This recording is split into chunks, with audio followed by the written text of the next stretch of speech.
Welcome, ladies and gentlemen, to Anatomy of a Movie. Today we're doing something a little special. We're talking about Sharknado, The Fourth Awakens. It's a TV movie, but we're going to talk about it nonetheless. Stay tuned. Welcome to Popcorn Talk, featuring movie discussion, news, and interviews. Popcorn Talk. We talk movies. And now, here's Popcorn Talk's Anatomy of a Movie. That's right, ladies and gentlemen. Let this song sink in. The best theme song ever. Ah, man, we're talking Sharknado. That's right, the global phenomenon. And we have someone new to Popcorn Talk, Andrew Mena. Andrew Mena, that's me. You got it. That's right. And you should tell the people who you are, too. I'm Phil Svitek. They know me. I mean, they know, but it's nice to hear you say who you are for maybe people who haven't tuned in before. That's right. If you've never seen an Anatomy of a Movie, we talk about movies, in this case a TV movie, And as if everyone's you've seen it. anatomy. Yes. Right. We assume that you've seen the movie, so it's very spoiler-filled, although if you want to just watch, there was your warning. You can also download our rundown, so that way you can kind of follow along and, know what our notes are going into this. This one's a little bit lighter than most anatomies, so it's not your typical, don't use this as a barometer, but nonetheless, we're going to talk about it as much in depth as we can. Mm-hmm. But it's Sharknado. It's just there to be a fun movie, and we're going to have fun with this. Totally. That is the plan. That is the plan. So, this is the fourth one, as the title suggests. Overall impressions. Oh my goodness. Overall impressions. So obviously this movie is bonkers. In the best way. You guys like my Jason Mantzoukas impression? It's bonkers! Alright, so it's... my overall impression is just that it is... a great addition to the films. I'm going to be honest, up front, I haven't seen second and third. I saw first. I was a big fan of first, but then I didn't have TV for a long time. I got TV again. Fourth came out. I'm a fan again. So I'm missing a little chunk of it, but I'm picking up bits and pieces, and there's obviously a lot of context clues, and we'll talk a lot about that as we go through the story. But just general impressions that this is madness. Taken to the logic, like I love it. It's madness and fantastic madness. Absolutely, and I've loved this franchise from the word go, and that is a pun on the theme song. I don't know what it is. There's certain movies that they can just have fun with it, and there's a point where a bad movie is just so bad that it's good. Absolutely. And this is sort of one of those movies, and I've been trying to think for a very long time since the first one of like what makes this one succeed versus others. And there's like Mega Shark versus Giant Octopus, and that's somewhere in the better range of things. They're coming out with Two Lava, Two Lantula coming soon to Sci-Fi. We'll see if that's good. It could be. It's got a great title. It does, but this franchise, it just took you Something away. About it. I mean, we have Shark Week, so there's like this natural obsession with humanity and sharks. We fear sharks, we think they're neat, but we also like kind of make them cuddly in certain iterations. If you watch like Finding Nemo, obviously the sharks that are like vegetarian sharks, more or less, they're just like, oh, I think sharks could be my friends now.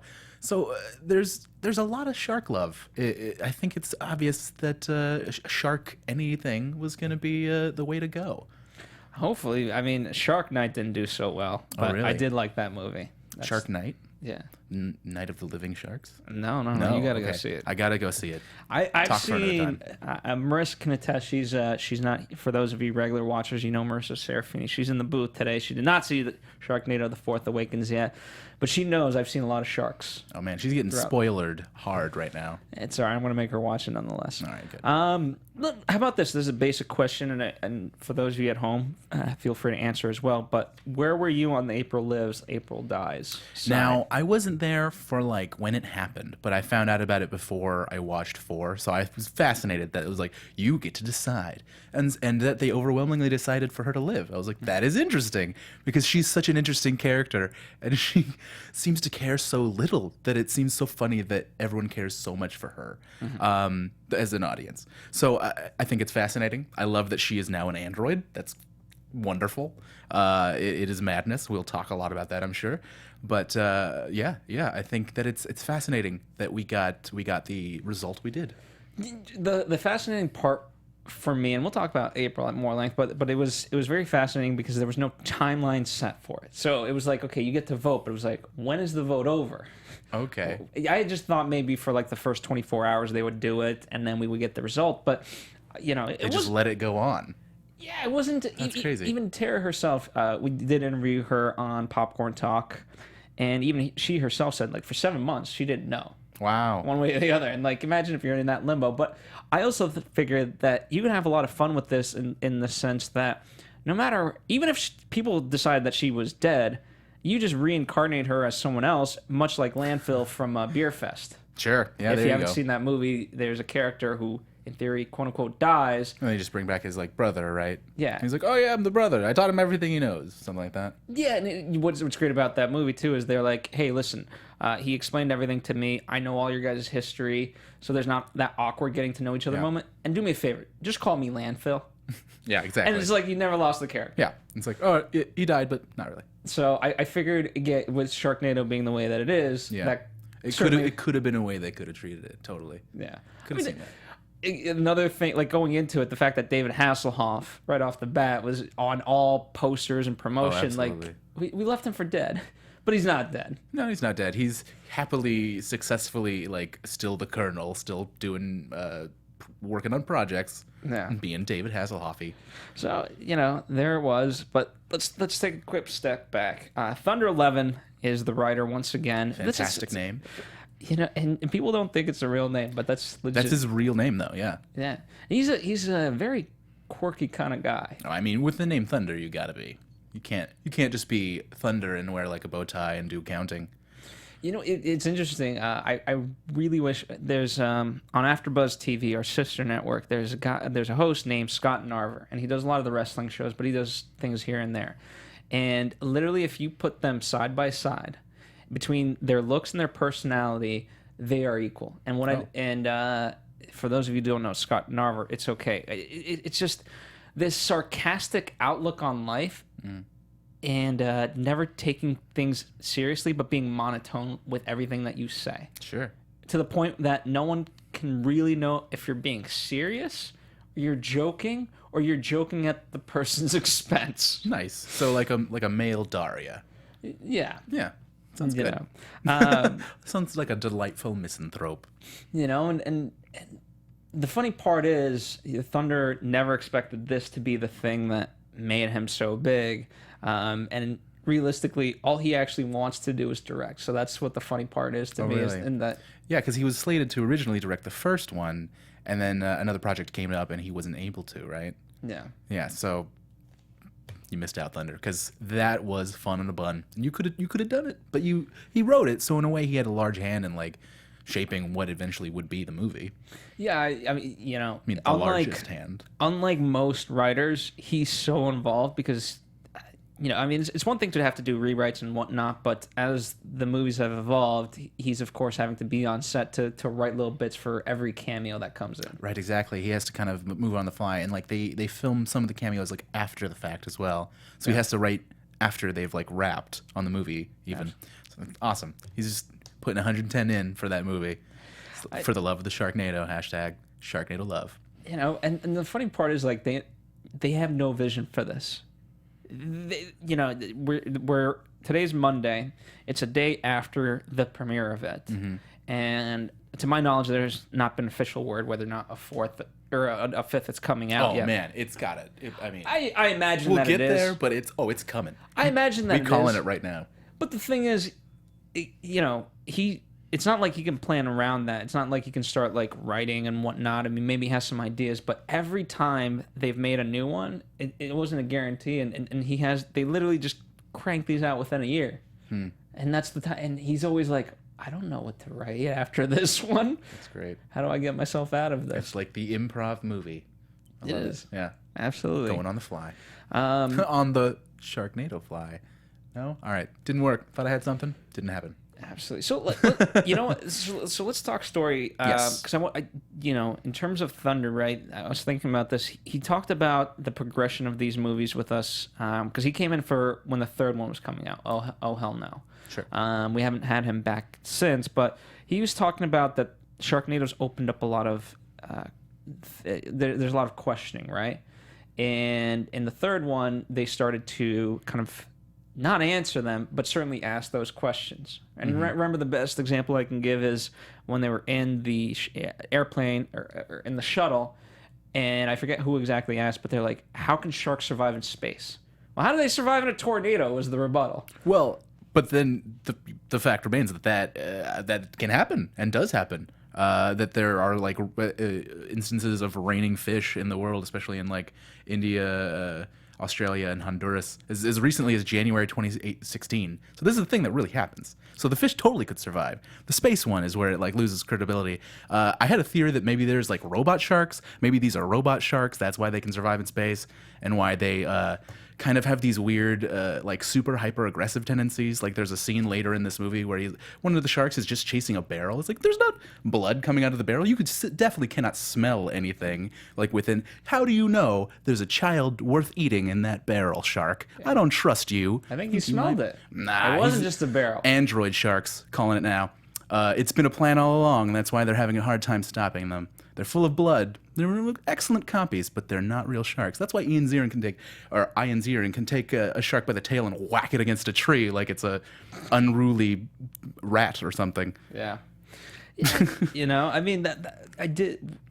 Ultimately, it just continued. Like, it's one of those things, the less things are explained, the better. Yeah, there's a quote, I think, from the director where he said something about, the less we go into the science of things, the more fun it is. And I think I agree to a degree, but there's so much fun in that it could potentially happen. And I know I read something about how Thunder was aware that the water spouts, tornadic water spouts, actually happen and can totally pull up fish. So he's like, we just took it to its logical conclusion, which I love. And I think he can kind of lean into more. But I think they've kind of thrown that away in the last couple movies, probably, because it does seem like, well, there's a shark. Like at the very first moment, that's the first thing you see is the living shark in space. What is that doing? But you're right. This is not a universe where sharks need air. No, it is not. No. You know what? We just have to accept that and move forward. Well, now, again, what I love about this, in a way, they've kind of reset things because, again, there were so many questions being asked that now they've just upped it in such a way. The fact that there's oil NATOs, sand NATOs, and all these things. Like, talk fire about NATOs, more logical expansions. Yeah, the Boulder NATO was particularly interesting, and it did seem like it. All of these NATOs seem like they're mutating the sharks within the NATOs to survive these weird conditions. Like the Boulder NATO sharks had boulders like all over them, as in like the Sharknadoes, the Fire NATO. Sorry, the sharks in the Fire NATO were on fire. Geez, sharks, you gotta be robots or something, because how are you surviving these madness? They're just things? Adapting. They're just Evolution. adapting. Oh, yes. It's the Jeff Goldblum approach. They just life finds a way. In the they case did of say that. Sharknado, Remember, I forget which point in the movie. I believe so. And they did the hesitation, I think, because I was like, Jeff Goldblum. I wrote down Jeff Goldblum. Yeah. So that was a lot of. Unlike, I mean, let me ask you this: did you feel like did you feel this one was not overly parodied in a bad way, but in terms of the other movies? Where this had a lot more references than the other ones. Yeah, well, I mean, this definitely is. It's going to a point of absurdity in this one. It does seem like they live in this universe where almost everyone talks in movie quotes and almost everyone talks in like song lyrics. Everyone is doing references and parodies because they have so many cameos. They've pared it down to create this madness world where everyone just talks like everyone is in middle school and they just discovered movies and they're like, the force is with you and with you, and they're just going back and forth. It is hilarious. So I think that maybe the Sharknadoes have kind of created a world of madness. Maybe there's madness in the air. Mm-hmm. So everyone is kind of going crazy. Could explain a lot. I mean, that, in a way, I mean, part of the way I look at it, and I really hope this isn't, they're not doing this just to, because a lot of the articles that I see are like the top 10 quotes, top 10 references, sure. And just basically lists. Yeah. And I hope that when they're thinking about these Sharknado movies, they're not just doing that just to get pressed that way. Sure. Because that's the easy route. Right, to just make a list of things. What's popular and what can we have our characters do real quick? Yeah. And then just kind of piecing a movie together that way. Which, I mean, to be honest, it does feel a little bit like that at times. Like, there are moments within it where you're like, this section is a little silly and tacked on. But that's... It mostly, for the most part, adds to it. Like, for instance, the section where they're going to the chainsaw store, because, of course, chainsaw stores are a thing. They only sell chainsaws at these stores. Little boutique shops, really. But Dog the Bounty Hunter is our cameo for this. And then the other two I'm not too familiar with, but who... Do you know them? Or they're from Texas Chainsaw Massacre. Got it. That makes a lot more sense than for their lines. I was like, they're making this reference. It seems a little out of place, but that's because I didn't know who they were. That's my fault. Well, and that's ultimately, in terms of the rewatchability, now, everyone just gouges the internet of like, okay, who was this and what was that? And it's like, that's the second viewing. That's such an interesting aspect of watching this kind of movie, because if you're not plugged into all of the right channels, you don't know who some of these people are, and you can't appreciate some of the jokes. Like, I happily have seen a couple episodes of Baywatch. So at the end, when they're like, oh, my mom and dad didn't want me to run around in a bathing suit all day, they wanted me to get a PhD. You can, oh, that's funny, because that's what they did through most of their youth. I get it. Yeah. But there's a ton of references, so it does feel like the kind of movie that maybe requires a watching guide of kinds or something like that. If I would definitely suggest that, as a starting off point, most of it would be anything NBC/Universal. There was a lot of Real Housewives, there was a lot of Vanderpump People, which is an interesting, Bravo, things like that. Like anything, and remember, in the third one, we went to Universal Parks, and so that's your base. But then also, I don't know how, then you have all the Shark Tank people, basically. Over the course of these 4 movies, I think we've had almost every single shark except Mr. Wonderful. How funny. Just including the sharks in the movie, the sharks. Yeah, and that's what makes it fun. Yes. But yeah, so I some of it, I don't know how everyone's fully picked, but there's, you can see why they have references to the Today Show. Yeah. Because it's an NBC property. Certainly. And that's why they're able to bring in people from those shows and be like, oh, look, we're adding credibility to this universe, which is great. I love so much. I love Natalie's, is it Natalie, with the eye patch? Mm-hmm. Oh, I love that. I love that continued over from the last movie. And that now we just have a really cool looking lady with an eye patch as our news anchor with Al Roker. Like, yes, keep this. Love it. Definitely, I do miss Kathy and Hoda from the third one. They were at absolute riot. I bet. But yeah, I love the news angle that they kind of take in this, and they kind of weave in and out with those two characters. We'll talk about it more in a minute, I'm sure. But Al Roker is the only main character of color that survived this movie. Well, yeah, there's that teaser at the end where maybe Tommy Davidson did, right? Yeah. Is that what you were saying? Yeah. So I was like, yes, maybe, but it was such a flash. I was like, oh, well, maybe this is a dream. Who knows? What if we're in the mind of one of the sharks? This is all a dream the whole time. No? Okay. We'll You're like, absolutely not. Someone did ask me, right? There's been so many people in this. I forget who lives and who dies. I might have to catch up. I'm like, listen, the only people that live is the family. Mm-hmm. It's the family. That's it. Yeah, and even then, didn't the daughter die? No, she survived, right? The Claudia? No, they just recast her. Yeah, just like with Matt in this movie. Right. Yeah, and Matt even got eaten for a minute and died, and he was not upset about his wife dying at all. Like, mourned her for 0 minutes. His brand new wife, who he presumably hadn't even they didn't go on a honeymoon. They talked about pimping one out of Tommy Davidson's character, but never. That was never a came little to fruition. rude. I was like, what? Yeah, she didn't. Someone's just, hey, get out of here. Well, if they're gonna save the world, someone needs to, pony up a little something, something. I'm not gonna save the world for nothing. Ian Ziering gets a national, worldwide acclaim. I don't know. Well, it's not his choice, and remember, because she. That's true. You know what? Maybe He's there is a that reluctant hero. You're right. Maybe there's that money grabbing, for lack of a better term, whore. Because remember he's gonna be. Guys. @ Phil. All right. Listen, this is Angry a theory tweets. because No, remember Finn is about to be interviewed, and she's like, "Why didn't you get interviewed? You saved all these people." He's like, "No, I care about my family," and she's like wants to claim. Maybe she's like doing this to again for her own benefit in terms of fame, fortune, and whatnot. But little does she know, comes at a great cost. Potentially. I mean, that reporter, by the way, who asked him if he's single and wants to be set up on a date, that is incredibly inappropriate. Like, not when it's Patty, the millionaire matchmaker. Okay, but it's also, you're right. See, references I'm missing. But also, just like, lady, let the man have his life. I was like, There's another moment later where it's just another news anchor doing something kind of inappropriate, where the guy grabs the mayor. You remember that moment? Yeah. It's like, what are you doing? Stop grabbing the mayor! You are so fired. But okay, so let's go back to Patty, the millionaire matchmaker reporter, when she asks him, "Are you single?" Yeah.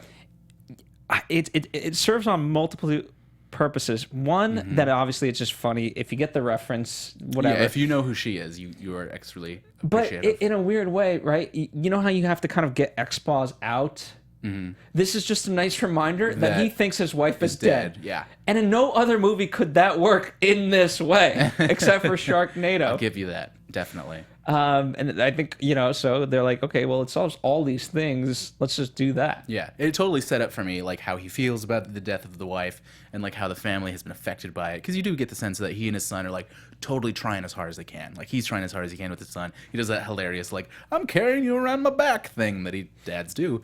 And so there's this sense of him overly trying. And so, and the sadness when he just is like, I'm single. It was palpable and hilarious. I love it. Ian, you're doing great. Let's talk about April, right, and how they handled that for Android April.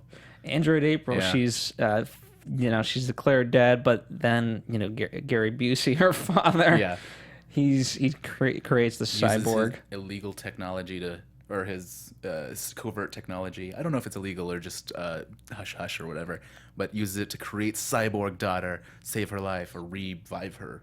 Who has a Rocky montage pulling cars and everything like that. With the trainer, who's just like, wait, if you're an android, how much do you actually need to train? How much can you just do? She needs to learn her abilities. Oh, okay.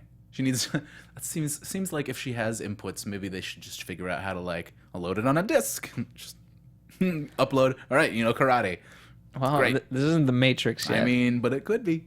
And I mean, Android stuff. She just had that hilarious Christmas cord that she plugged herself into at night and kind of slept. But then she also had that stand-up box that had purple lightning in it, because purple lightning is how you charge your batteries. Yeah, I mean, I don't know how you guys do it, but that's how I do it. And how they do it in Sharknado. Again, why wouldn't you have the purple electricity? Yeah, I mean, if you have to pick a color for electricity, purple is the way to go. And I did I liked how they separated them, because I was wondering how they were going to handle this, and obviously we knew.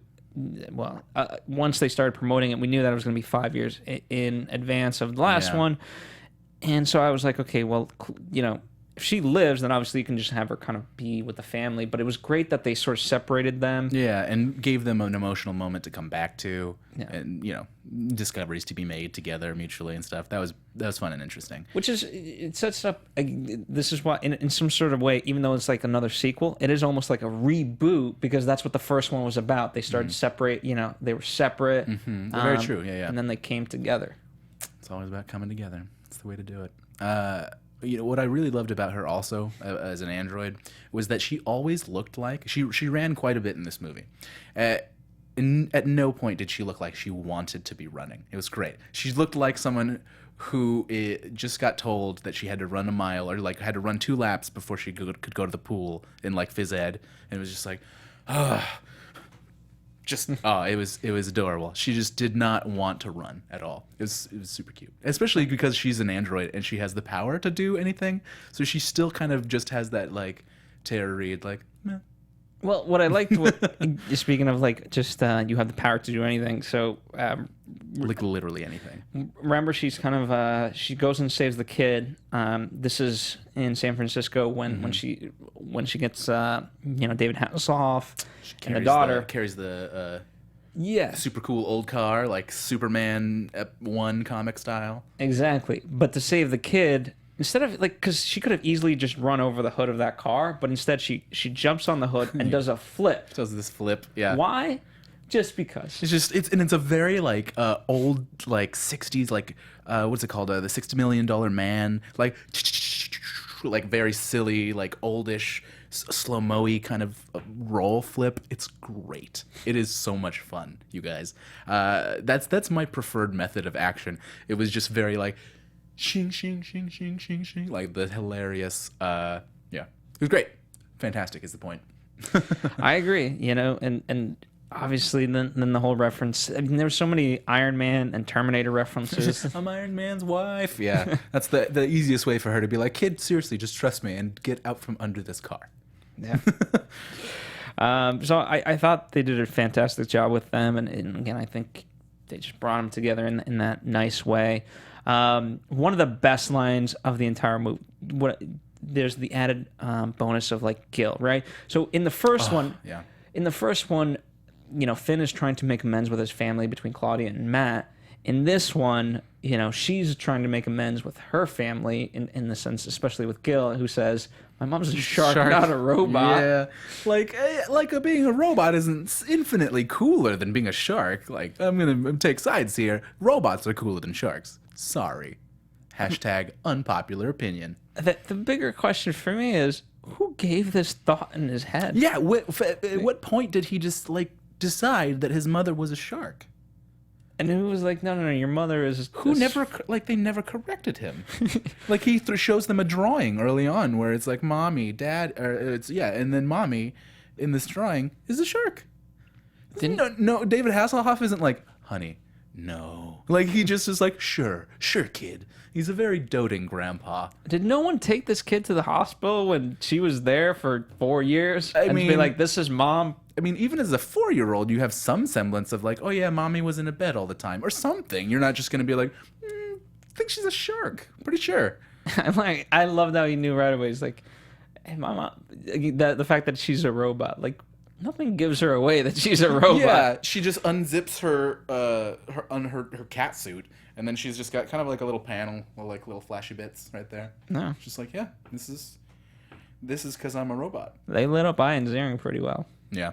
Yeah. He was like, whoa, I don't care though, because I love you. It was beautiful. I loved how much he loved her. And like he sells everything in this movie so hard. He is the only guy who could lead this. It's so like Bruce Campbell-y and like powerfully like it's just masculine schmaltz to its just very core. He's like a David Hasselhoff too. They're like live action Zap Brannigans from Futurama. They're just this ultimate force of masculinity, and it's fantastic. I mean, speaking of David Hasselhoff, what I appreciate about him, I think he wanted to be in this movie again. I think even though he had a great send-off in the third, I think he was like, guys, I'm in this one. Yeah, you guys, I need to get in this. Yeah, absolutely. And he was hands down one of my favorite of the new character, or well, for me, of the new characters. Top 5, definitely. And he had so much fun. Just everything he did. And there were a couple scenes with him and the kid where he's like genuinely a really kind grandfather figure. And you're like, oh, Hasselhoff, you seem like you're a pretty nice dad. At least for a couple moments. There's also some silly ones where he like angrily hums the Flight of the Valkyries. But overall, I don't know if it was angrily. He's like, da, da, da, da, da. I don't know. I got a little sense of like, we're going to war. Yeah, he's like, son, we're gonna need you to pull out a chainsaw pretty soon here.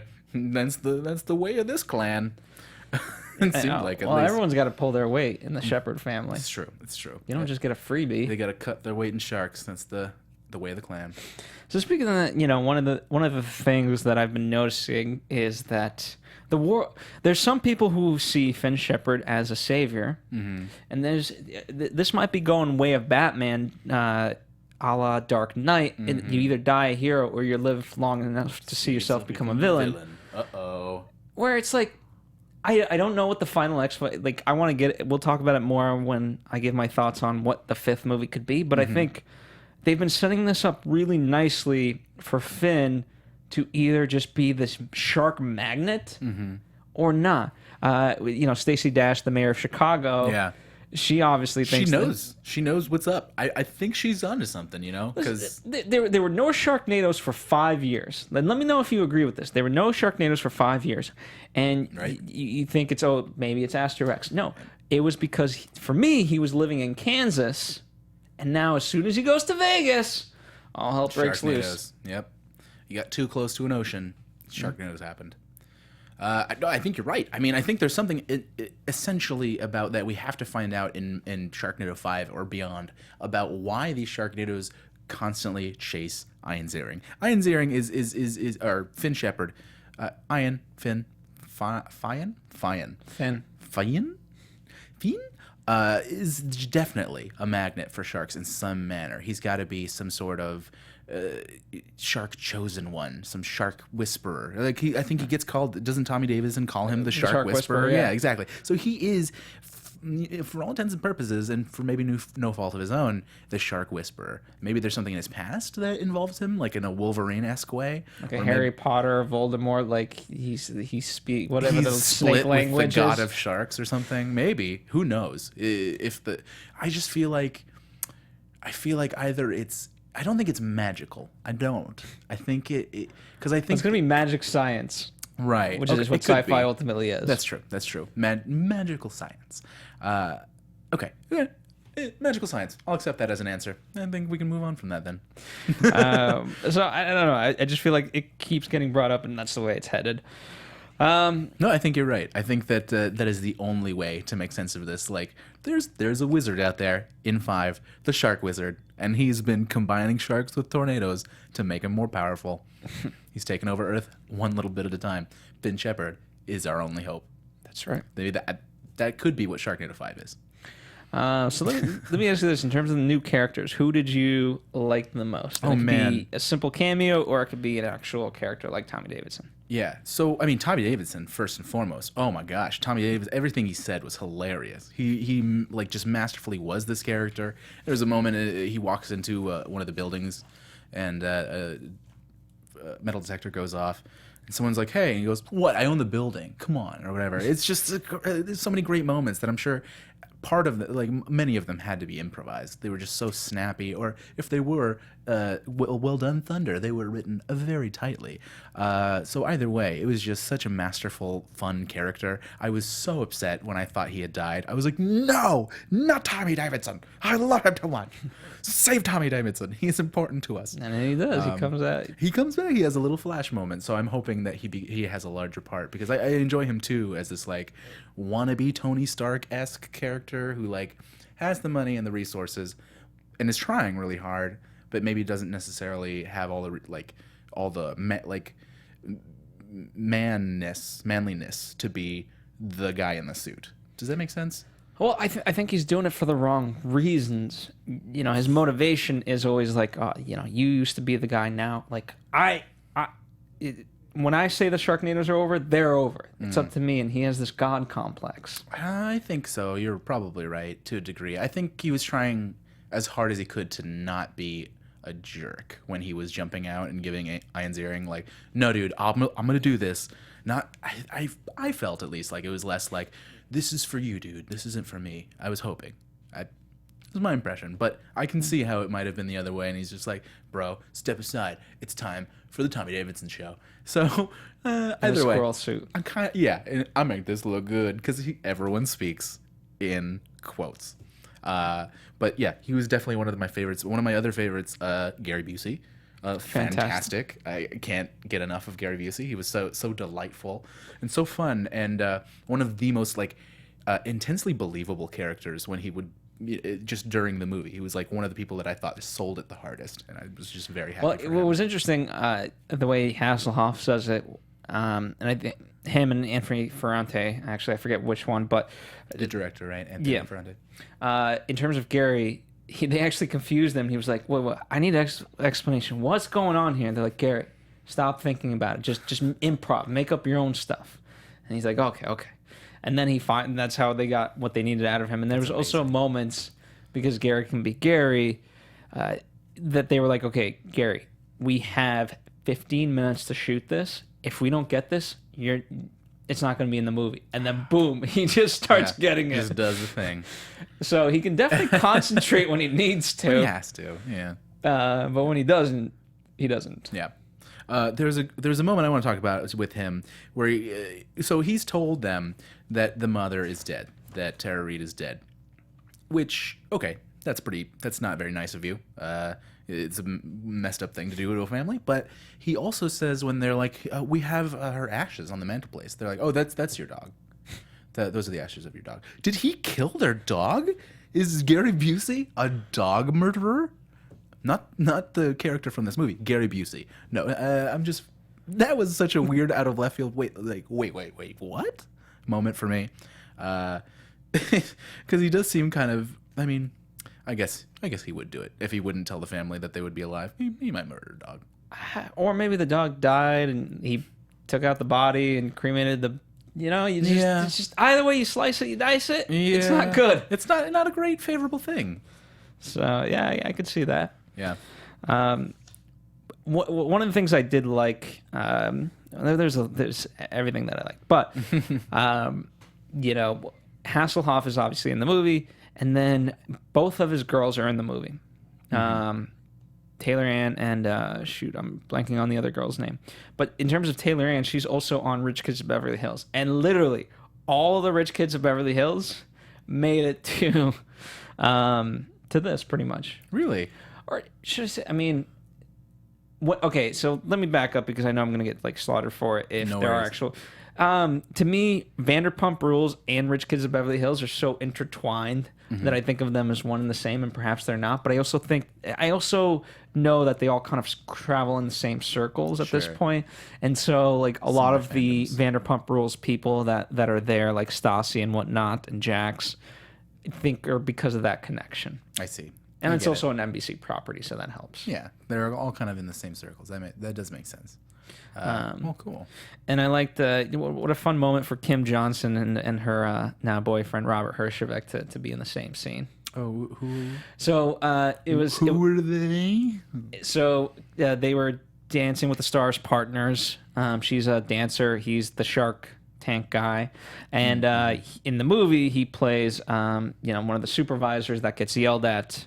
Of like, why did this happen? He's like, well, technically it was a Sharknado. I don't want to hear you. Get out of here. Get out like, you're in charge. I enjoyed that moment with Tommy Davidson also. I liked. Does anyone have questions? I'm not done yet. Yeah.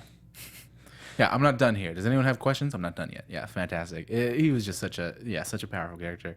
Can't help but go back to him.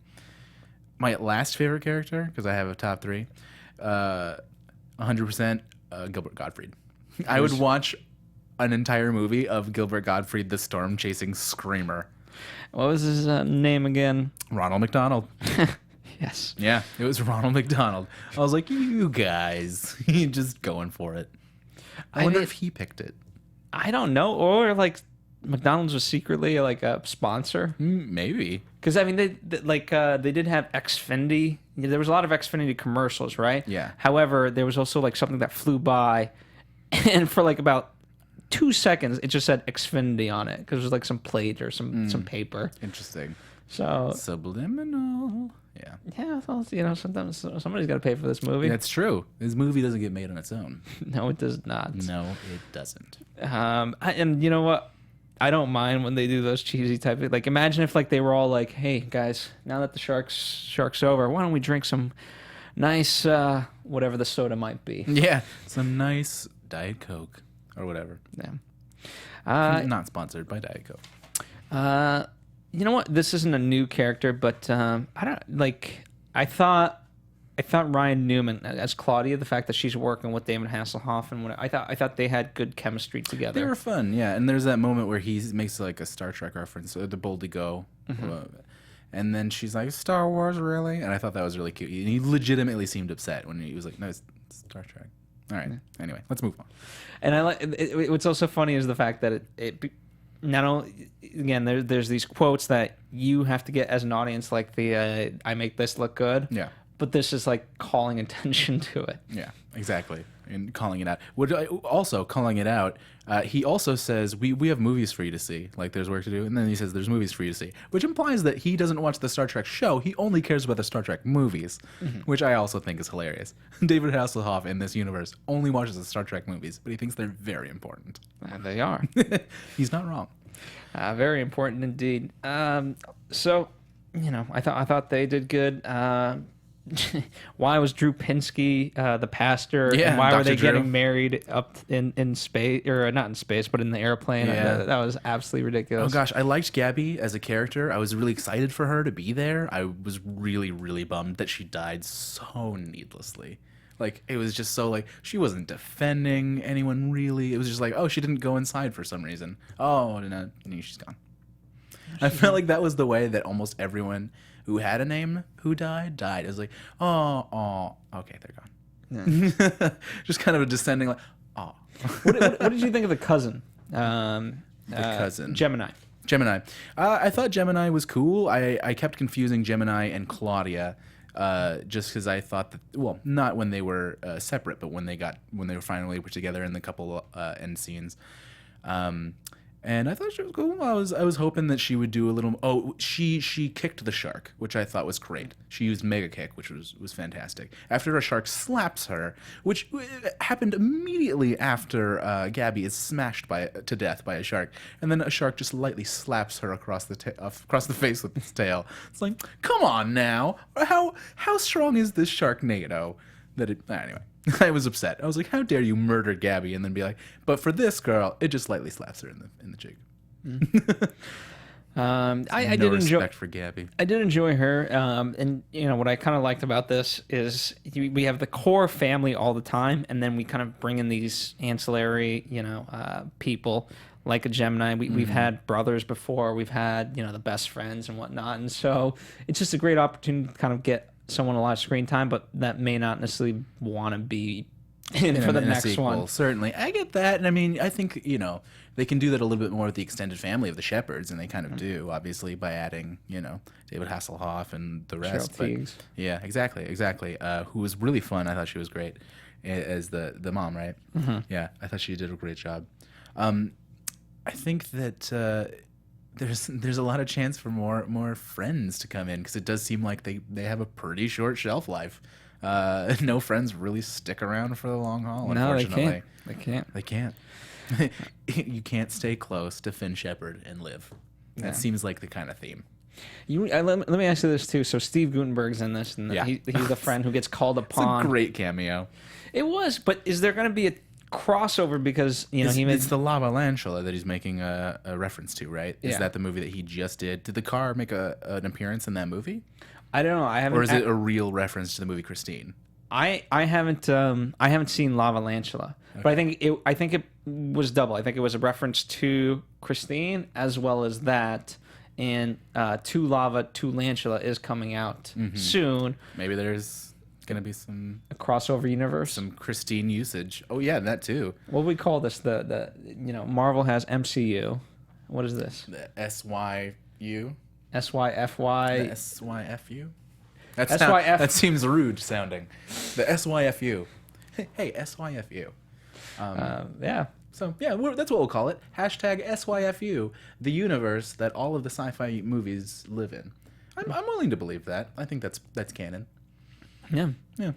So it'll be interesting to see if for whatever the third Lava Lantula and then the fifth this one that they tie in. Lava Lantula, Tokyo Drift. No, that's the second one. Let's see what else is kind of. You can kind of check out the rest of the notes. It's just kind of more facts and stuff. But by the way, the premiere was in Vegas, which I thought was amazing. Oh, really? That's funny. Yeah. It's always fun to see a movie that is featured in the movie in that place. I really, I really wanted to go to Sharknado. What I love about this movie is that, I get invites to so many different things. Not to brag, but this week. #humble brag. Well, this week I had the opportunity to go see Suicide Squad, and I could wow. care less. Well, I want to see the movie, but I was like, you know what? There's other people more deserving than me, so I was like, okay, you guys go. So I sent a few kids from the DC Movie News show. Oh, cool. But for this premiere, I would have killed anyone to go, and it was one of those. I really think if I asked Tara, I could have gone, but I didn't want to Be that friend. Yeah. Yeah. Tara, if you're watching, Listen, Tara's my new best friend. She's Phil coming missed back out. in. Okay, good. Me, her, and Daryl Kristen, we're like BFFs at this point. Oh, snap. You know what? I would say what you want about Tara. I think she's fantastic. I mean, I think she's really fun. I think she brings such a funny energy to her character because there's literally a moment where she's just like, meh, about like life or death situations. I want to say that She's a I wrote it down. robot. She's a robot. See, and that's why. But it's just so fun. She has so much fun. I can tell. And I love that she is having so much fun doing it. So there's no hate in my analysis. Yeah, well, indeed. So, all that's left is to really pontificate where this is going. And this is the fun part of it, too. You guys can obviously participate in this in the comment section. Let us know what you guys think. Where's this going? We get the best cliffhanger. What I liked early on in the movie, they're like, oh, Nova is so lucky she's off in Paris or wherever the hell she is. And then the Eiffel Tower flies in. I was afraid for some impalation, but I'm glad no one got impaled. And there's Nova. And what I do remember, Twitter went nuts. Yeah. Hashtag Nova. Hashtag Nova. Like, cause what? Like, that's great. I'm so excited. I love the character of Nova, and I'm also a guy, and she's a great looking girl, so I'm Team Nova. She's a pretty lady. It's true. Yeah, man. I'm excited to see where that goes. I hope that we find out more about Nova. Like, why Paris? Yeah, why? And have you been gone for the whole 5 years? Like, what have you been up to? Are you gonna like kick some more shark butts now that it seems like the shark problem is escalating once again in this new time of shark turmoil? Yeah. Save us, Nova. Hashtag save us, Nova. And what's Robot April gonna think of now, new Nova? Oh, I know. I mean, that you bring in such a fantastic opportunity for them to be at each other again. Yeah, because they, I always loved when Nova's like, I'm still not a slut, because she's not. She's not. Come on, Tara, be cool. In terms, what would be interesting? This is. Again, where they go, I have no idea, and I've never been right about this, especially with this type of movie. But I really do think that it could be fun to explore if all of a sudden Tommy Davidson's character goes evil, realizes that perhaps it is Finn Shepard who must be destroyed because he is the shark whisperer. Interesting. I like that idea that he turns evil, but I think the way in which he turns evil is less like malicious and like I'm gonna destroy Finn, and more like I'm gonna monetize this whole Sharknado situation. Because especially if he's creating this like this technology that like undoes the Sharknados, then he's the only person in the universe the United Nations like gets to come to when they're trying to prevent further Sharknados, which means he gets to be like the Lex Luthor of that place, like, oh yes, I'll sell you all the security, and have his like malicious empire. So I'm worried more that he'll like exacerbate the problem, that he'll basically like play the god role, like you were saying, and kind of just mess nature up more in a way that's gonna exacerbate the Sharknados. It'll be interesting. I mean, I have no idea where they can go more than like nuclear NATO. Nuclear NATO. That was a pretty hard one to top. Yeah, you're totally right. I mean, we could be going into space some more. Who knows? I'm interested to see if we're going to go to other countries now, just specifically other countries, because we went all over. We watched almost all of the like United States monuments get murdered, which was really fun and weird to see. I don't know if it is unprecedented if I've seen like monuments as many as we saw this time just get decimated, but it was fun. I think that's like the essence of a disaster movie, is you want as many monuments down as possible. Well, we could go to France. Yeah, exactly. It depends on the importance of Paris. Yeah, maybe they have to take back that Eiffel Tower. I mean, they're just gonna leave it there. Imagine if they brought And it on Niagara like Falls? the Statue of Liberty. Yeah. Like, you guys brought us this, we brought you back your Eiffel Tower on our Statue of Liberty. Yeah. The Statue of Liberty is just some sort of rocket that they're able to use to fly. Gary Busey has turned it into a rocket, maybe. I want to see more Gary Busey as a scientist. I want to see maybe him creating gadgets for the team if he's able to come back. Same with David Hasselhoff. Seems now like he's the older, grizzled army guy that we get from most of these kinds of movies. So more of that, please. But it seems like maybe there's like a war of the sharks coming, or the Sharknado war of 2017, maybe. It could certainly happen. You know what? But as long as, if you're just like with the Chippendales, as long as you're able, I love the pelvic thrust. pelvic thrust. So good. And that's what I love. Like, you either have to fight them off with your battering ram, Whatever you got. Yeah. or with whatever the hell that explanation was between the water and the this and the that. Yeah. Oh man, I felt so sad for that accountant on the pirate ship in the beginning, who is handed a sword, and he literally looks at the sword and goes, "What am I supposed to do with this?" He's never seen a movie. And he dies immediately. I liked it was, to me, it was even funnier when I don't know how to hoist a sailor. I'm not a this and that. Like, yeah. Whatever, just do it. Yeah. Oh, okay. Like, then just get your friends and do it, and then they just immediately do it. Yeah, as if It's they like, know the "Oh, instructions. that was easy." So, absolutely. Naturally All right. pirates. Well, we can continue on forever, but at that point, it'd be just us laughing at certain moments of the movie. Yep. But instead, we're going to wrap up, and you guys can let us know your favorite movie moments, and we'll talk about them. How does it compare to the other Sharknadoes, so on and so forth. Whatever you guys want to talk about, that's what the comment section's there for. And we'll do our best to respond when we can. But it was a pleasure having you on today's episode. It was a pleasure being here. Thank you for having me, Phil. Of course. Who knows? You might see him on a couple more Anatomies. Hey, if I'm lucky. What shows do you... He is an AfterBuzz host. What shows do you do currently? I currently am on BoJack Horseman, as well the Netflix show, as well as the Sci-Fi show Dark Matter, another sci-fi great. If you guys are interested in that show, tune in. We do that one on Sunday nights. BoJack is on Wednesday nights. Tune in, and you will enjoy that. There you go. So, and unlike with most of these franchise movies, we don't have to wait 2 years.